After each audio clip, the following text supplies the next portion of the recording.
legal solutions. Know the law. Know your rights. हर महान देश एक मजबूत फाउंडेशन पर बना होता है और भारत के लिए वह फाउंडेशन उसका संविधान है। ये रिमार्केबल डॉक्यूमेंट देश का सुप्रीम लॉ है, एक गाइड है कि देश को कैसे गवर्न किया जाना चाहिए। इस गाइड को बनाने का सफर भारत की टुडे आदि के बाद शुरू हुआ। कॉन्स्टिट्यूएंट असेंबली, जो वाइज लीडर्स और थिंकर्स का एक ग्रुप था, ने इसे ड्राफ्ट करने के लिए लगभग 3 सालों तक टायरलेसली काम किया। उन्होंने एक डाइवर्स और वास्ट पॉपुलेशन की नीड्स और ड्रीम्स पर ध्यान से विचार किया। 26 नवंबर 1949 को उनकी कड़ी मेहनत रंग लाई और भारत का संविधान ऑफिशियली अडॉप्ट कर लिया गया। यह दिन अब भारत में संविधान दिवस के रूप में मनाया जाता है। यह उन ब्रिलियंट माइंड्स को याद करने का समय है जिन्होंने देश के फ्यूचर को आकार दिया। हालांकि संविधान नवंबर 1949 में अडॉप्ट किया गया था, इसे एक बहुत ही खास तारीख 26 जनवरी 1950 को पूरी तरह से लागू किया गया था। यह तारीख चांस से नहीं चुनी गई थी, इसका भारत के लिए गहरा हिस्टोरिकल मीनिंग है। 20 साल पहले 1930 में भारतीय राष्ट्रीय कांग्रेस ने इसी दिन पूर्ण स्वराज या ब्रिटिश शासन से कंप्लीट इंडिपेंडेंस की घोषणा की थी। 26 जनवरी को संविधान लागू करके भारत के लीडर्स ने टुडे आदि की उस अर्ली डिक्लेरेशन को सम्मान दिया। यह दिन भारत के एक सॉवरेन रिपब्लिक में बदलने का प्रतीक है और इसे पूरे देश में रिपब्लिक डे के रूप में बड़े प्राइड और जॉय के साथ मनाया जाता है। यह ग्रैंड परेड्स, कलरफुल सेलिब्रेशंस का दिन है और उन डेमोक्रेटिक वैल्यूज की याद हार्ट आता है जिनके लिए भारत खड़ा है। जब यह पहली बार बना था तो भारतीय संविधान पहले से ही एक बहुत डिटेल्ड डॉक्यूमेंट था। इसमें ओरिजिनली 395 आर्टिकल्स थे जो इंडिविजुअल रूल्स या इंस्ट्रक्शंस की तरह है और इन्हें 22 पार्ट्स में ऑर्गेनाइज किया गया था। इसमें 8 स्केड्यूल्स भी थे जो एक्स्ट्रा इंफॉर्मेशन देने वाले अपेंडिसेस की तरह हैं। सालों से जैसे जैसे भारत बढ़ा और बदला है, वैसे वैसे उसका संविधान भी बदला है। नई चैलेंजेस और सोशल नीड्स को पूरा करने के लिए नए लॉज जोड़े गए हैं। आज संविधान काफी एक्सपैंड हो गया है, जिससे यह दुनिया के किसी भी देश का सबसे लॉन्गेस्ट रिटन कॉन्स्टिट्यूशन बन गया है। इसमें अब 448 से ज्यादा आर्टिकल्स, 25 पार्ट्स और 12 स्केड्यूल्स हैं, जो समय के साथ अडेप्ट और इवॉल्व होने की इसकी एबिलिटी को दिखाते हैं। भारतीय संविधान का शेयर साइज उस देश की कम्प्लेक्सिटी और डाइवर्सिटी का टेस्टामेंट है जिस पर यह शासन करता है। फ्रेमर्स एक कॉम्प्रिहेंसिव रूल बुक बनाना चाहते थे जिसमें कंफ्यूजन की कोई गुंजाइश न हो। उनका मकसद नागरिकों के राइट्स और ड्यूटीज से लेकर गवर्नमेंट के स्ट्रक्चर तक और जस्टिस के प्रिंसिपल्स तक सब कुछ एड्रेस करना था। यह डिटेल्ड अप्रोच यह इंश्योर करता है कि गवर्नेंस का फ्रेमवर्क क्लियर और रोबस्ट हो। यह एक सिंगल ऑथोरिटेटिव डॉक्यूमेंट के रूप में काम करता है जो पूरे देश को हिमालयस की स्नोवी पीक्स से लेकर इंडियन ओशन के सनी शोर्स तक लॉज और प्रिंसिपल्स के एक सेट के तहत यूनाइट करता है, जिससे यह एक ट्रूली यूनिक और पावरफुल लीगल टेक्स्ट बन जाता है। इंडियन कॉन्स्टिट्यूशन को पूरी तरह से समझने के लिए हमें इसके शेड्यूल देखने होंगे। कॉन्स्टिट्यूशन के मेन आर्टिकल्स को एक बुक के चैप्टर्स की तरह समझो तो शेड्यूल उस बुक के आखिर में दी गई डिटेल टेबल या लिस्ट की तरह है जो एक्स्ट्रा इंफॉर्मेशन देती है। यह क्लेवर डिजाइन कॉन्स्टिट्यूशन के मेन टेक्स्ट को साफ और पढ़ने में आसान रखता है और फिर भी इसमें सभी जरूरी डिटेल्स शामिल हैं। फॉर एग्जाम्पल, इंडियन की सभी 22 ऑफिशियल लैंग्वेजेस को एक आर्टिकल में लिस्ट करने के बजाय क्रिएटर्स ने इस लंबी लिस्ट को 8 शेड्यूल में रखा। यह इंफॉर्मेशन को लॉजिकली ऑर्गेनाइज करने में हेल्प करता है, जिससे डॉक्यूमेंट लॉ मेकर्स से लेकर स्टूडेंट्स तक सभी के लिए ज्यादा मैनेजेबल और यूजर फ्रेंडली बन जाता है। शेड्यूल कई इंपॉर्टेंट टॉपिक्स को कवर करते हैं। फर्स्ट शेड्यूल में फॉर इंस्टेंस इंडियन के सभी स्टेट्स और यूनियन टेरिटरीज की लिस्ट है जो कंट्री की जियोग्राफिकल बाउंड्रीज को डिफाइन करती है।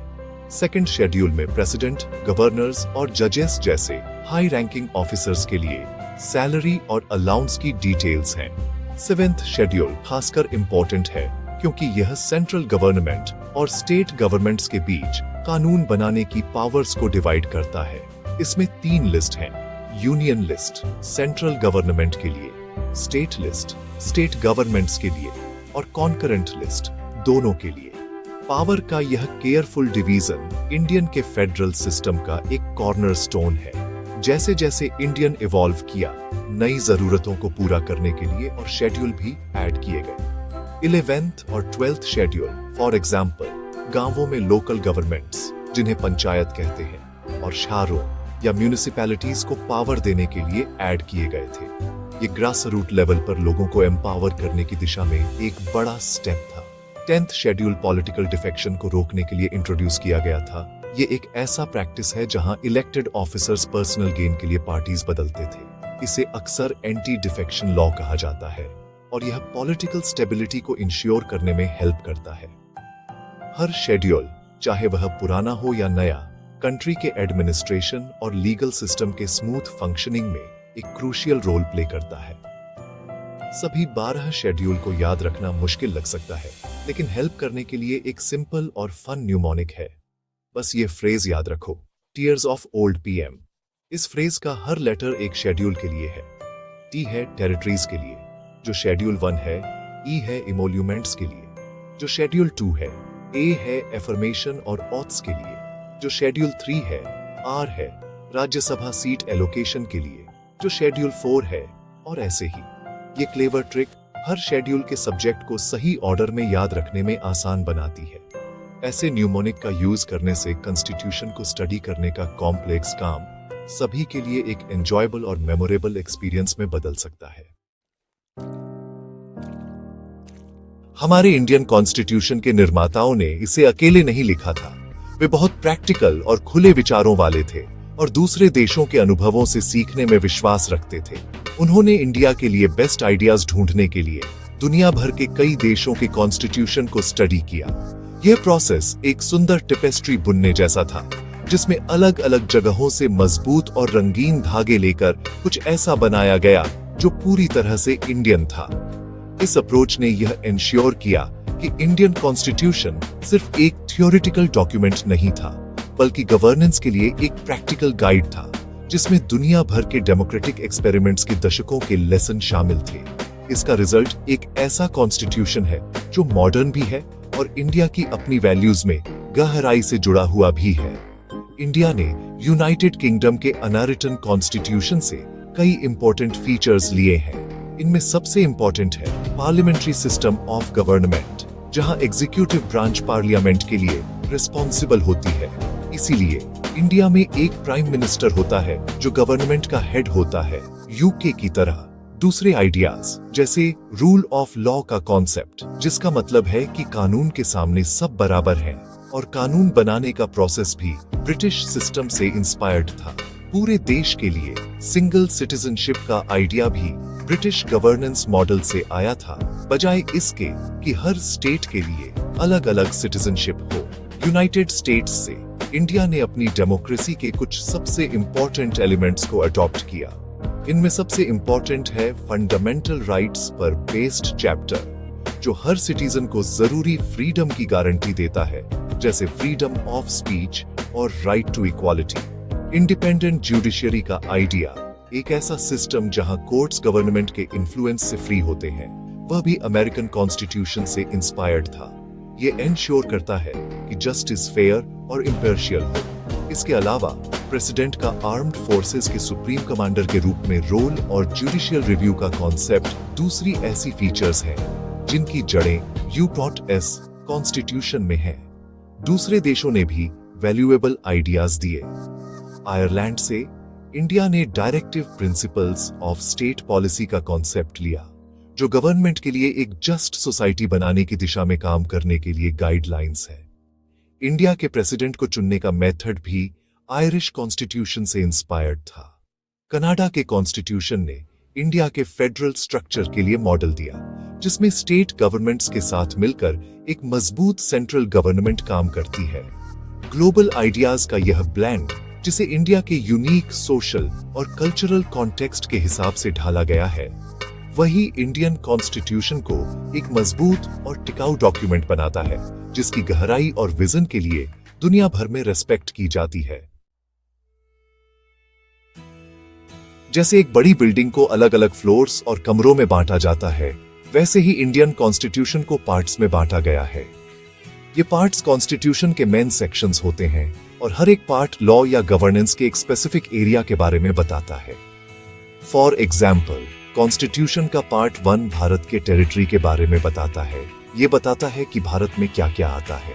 पार्ट 2 सिटीजनशिप के बारे में है। ये बताता है कि इंडियन सिटीजन कौन है और सिटीजनशिप कैसे मिलती है या कैसे खो जाती है। इस सिस्टमैटिक डिवीजन से ये बड़ा डॉक्यूमेंट ऑर्गेनाइज्ड और समझने में आसान हो जाता है। इससे लॉ मेकर्स, जजेस और सिटीजन्स को अपनी जरूरत के रूल्स आसानी से मिल जाते हैं। उन्हें पूरा डॉक्यूमेंट शुरू से आखिर तक पढ़ना नहीं पड़ता। कॉन्स्टिट्यूशन में ओरिजिनली 22 पार्ट्स थे, लेकिन जैसे जैसे नए कानून और अमेंडमेंट्स आते गए, उन्हें शामिल करने के लिए और पार्ट्स जोड़े गए। जब कोई नया पार्ट जोड़ा जाता है तो उसे आमतौर पर एक अल्फाबेटिकल सफिक्स दिया जाता है ताकि पूरे डॉक्यूमेंट की नंबरिंग न बदलनी पड़े। फॉर इंस्टेंस, जब सरकार ने म्यूनिसिपैलिटीज के लिए रूल्स बनाए तो उन्होंने पार्ट 9A जोड़ा और कोऑपरेटिव सोसाइटीज के लिए पार्ट 9B जोड़ा। इस तरीके से ओरिजिनल स्ट्रक्चर और नंबरिंग बनी रहती है, जो उन लीगल एक्सपर्ट्स और स्कॉलर्स के लिए हेल्पफुल है जिन्होंने दशकों से ओरिजिनल टेक्स्ट को पढ़ा और रेफर किया है। आज कुल 25 पार्ट्स हैं। हर एक पार्ट भारत के लीगल फ्रेमवर्क का एक इंपॉर्टेंट बिल्डिंग ब्लॉक है। इंडियन डेमोक्रेसी के कुछ सबसे इंपॉर्टेंट एस्पेक्ट्स इन पार्ट्स में ही हैं। पार्ट 3 शायद सबसे फेमस है क्योंकि इसमें फंडामेंटल राइट्स हैं, जो हर सिटीजन को दिए गए बेसिक ह्यूमन राइट्स हैं। इसके बाद पार्ट 4 में directive principles of state policy बताई गई है, जो स्टेट को अचीव करने वाले गोल्स हैं। पार्ट 5 में यूनियन गवर्नमेंट का डिटेल डिस्क्रिप्शन है, जिसमें प्रेसिडेंट, प्राइम मिनिस्टर, पार्लियामेंट और सुप्रीम कोर्ट के पावर्स और फंक्शंस शामिल हैं। वैसे ही पार्ट 6 में स्टेट गवर्नमेंट्स का स्ट्रक्चर बताया गया है, जिससे पूरे कंट्री में गवर्नेंस का एक कंसिस्टेंट सिस्टम बना रहे। कंक्लूजन में, इंडियन कॉन्स्टिट्यूशन सिर्फ कानूनों की एक किताब से कहीं ज्यादा है। ये दुनिया की सबसे बड़ी डेमोक्रेसी का दिल और आत्मा है। इसका क्रिएशन एक बहुत बड़ा काम था और इसका स्ट्रक्चर अपने डिटेल पार्ट्स और स्केड्यूल्स के साथ इसमें की गई केयरफुल थॉट को दिखाता है। ये एक लिविंग डॉक्यूमेंट है जो नेशन के साथ बढ़ा है। इसने दुनिया भर से विजडम लिया है, लेकिन फिर भी ये डिस्टिंक्टली इंडियन बना रहा। इसके की फीचर्स को समझकर, जैसे 26 जनवरी की इंपॉर्टेंस, इसके स्केड्यूल्स का फंक्शन और इसके पार्ट्स का ऑर्गेनाइजेशन, हम इसके क्रिएटर्स के विजन और एक फ्री और डेमोक्रेटिक इंडिया के लिए उन्होंने जो मजबूत फाउंडेशन रखी, उसकी सराहना कर सकते हैं।